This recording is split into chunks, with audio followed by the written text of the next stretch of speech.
સાંભળ, એક ગ્લાસ પાણી લાવતો. તમારે કેવા જલસા, ઘરે આવો એટલે ચા લાવો, પાણી લાવો, બસ આખી જિંદગી રાજાની જેમ જીવવાની. અને અમારે બાયુને આખી જિંદગી નોકરાણીની જેમ બસ ઘરનું કામ જ કર્યા રાખવાનું.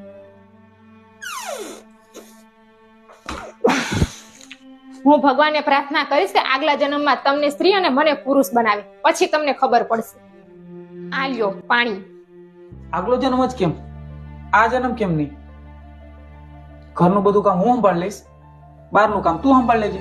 તારે બસ ખાલી પૈસા જ કમાવાના છે, એ પણ ઇજ્જતથી.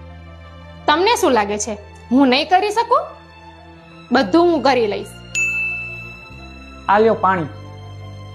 ચા બનાવું કે કોફી? અને જમવાનું પણ તૈયાર જ છે હો. અરે મર્દની આંખોમાં આંસુ. મર્દ છે ને આખી જિંદગી નોકરની જેમ કમાય છે, બરાબર? એ કોઈ દી કોઈને કહેતો નથી અને રોતો. બહારનું કામ કરવું એટલું સહેલું નથી, પછી એક પુરુષ હોય કે એક સ્ત્રી. હું સમજી ગઈ.